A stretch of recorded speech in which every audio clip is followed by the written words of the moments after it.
Missing today is a great brother Mike, who passed away this last year. I thought about what I would say today about a man who lives a great life for close to 93 years and touched so many people. I could talk about him all day, but instead I thought I would take him from his early days to the last year he was with us. My father was born in Chicago in 1928 to Edward and Lottie Jaske. He had a sister Dolores that passed away a few years back. He was raised during the Depression, and my father told me a story when he was a young lad.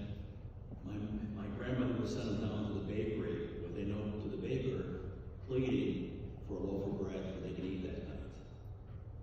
I truly believe this experience is why my father was always a hard worker and appreciated what he had in life. At age 16, my father was the Catholic Youth League boxing champ, which is why we as teenagers never messed with my father.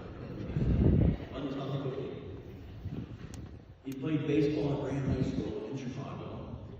He would tell me how he would leave school early and sneak into Wrigley Field for a crack in the fence.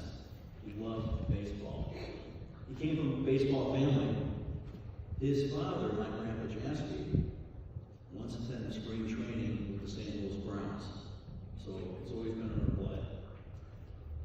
Near the end of World War II, at the age of 17, my father enrolled in the United States Marine Corps.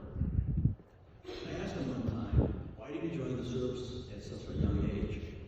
So Steve, he says, when I saw the older boys come back from the war around me, they always wore the dress blue Marine uniform with the white cap. He says, man, all the girls were just going crazy. So he said, I wanted that blue jacket the Marines wore.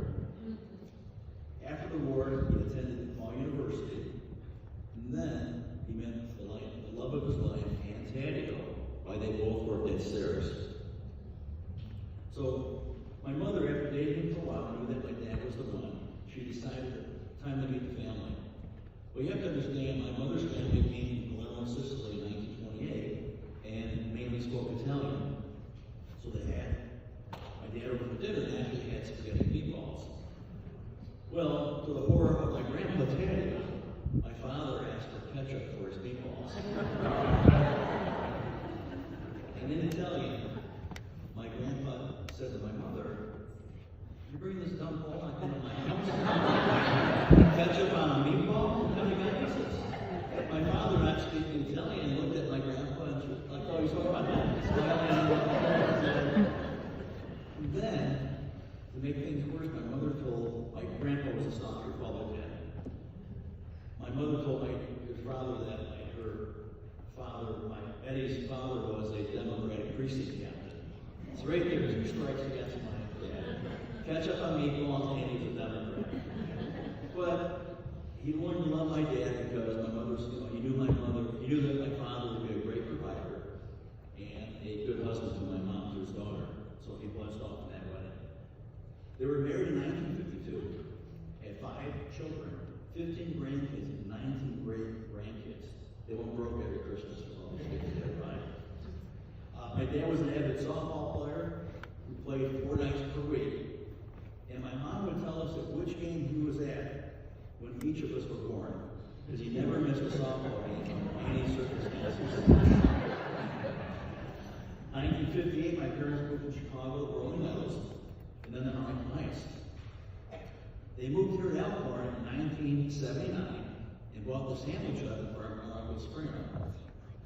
Let me tell you how entertaining it was watching my mom and dad work together 14 hours a day in that small hot restaurant. That was very entertaining. Now, because Pete and Mary still lived at home, they were both lucky enough to experience that firsthand, as they were both forced to work there as child laborers. I always felt sorry for my brother Ed, as he was the oldest and had to deal with the strictest rules. As we got older, the rules were softer, but with Eddie, it was bad. One time, every Friday night, my parents were bowling with the Bugard family, and Woody, who nicknames Woody, we call him Dad actually, he snuck out his parents' car, my dad's car. But my father forgot his bowling ball in the car and came back home and found that the car missing. I mean, for that to happen to one of us back then, my parents were like they're on heroin or something. You stole the family car, oh my God. With 7 people and both my parents working, laundry in our house was a big challenge. And me and my brothers brought socks, t-shirts, underwear. We just went to my dad's room and took what we wanted.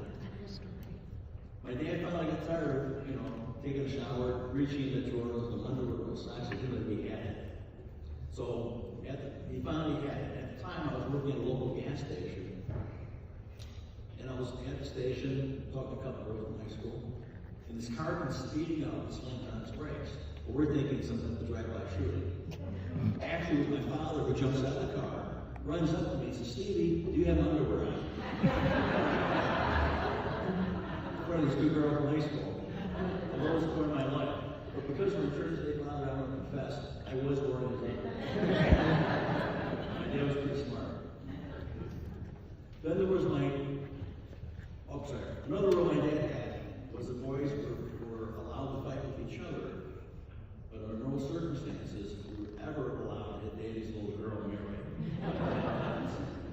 Looking back, I believe Mary took full advantage of this rule. And we cried out to Dad about us any chance she could to get a good beating. Then there was my dearly departed brother Mike, who would always leave my dad's tools in the yard, only to get yelled at later when my dad would run over the tools with the lawnmower. Remember, he had the tall grass inside the house, Mike would fix it out there and he'd fix it, like, leave all tools there to sleep, right? And later my dad would be cutting the grass and whack, he knew exactly who left the tools out there. To be honest, my dad was a great father and husband who worked long hours on his job, but always found time to show up on a cold or rainy day to watch mine and Pete's baseball and football games. He also attended many of the grandson games as well. He was also so proud of my brother Pete, who became the first of his kids to graduate from college and later became a police captain. One of the biggest highlights of my dad's life came as a World War II veteran who was selected to participate in an honor flight for the veterans of Washington, D.C. This was a great thing. My father, a sponsor, picked up my dad at their home in Florida, flew with him to Washington, D.C., where he attended the Memorial Veteran Services with the rest of the WW2 veterans, and also met with Senator Bob Dole. He said people lined the gate at the airport and cheered him as he walked by with the other veterans. Really a true great honor. I believe this is one of the proudest days of his life. My dad took care of our family. Growing up later in life, took care of our mom. I thank God we had him for nearly 93 long years. We were very, very lucky that my father was with us for so long. He's with our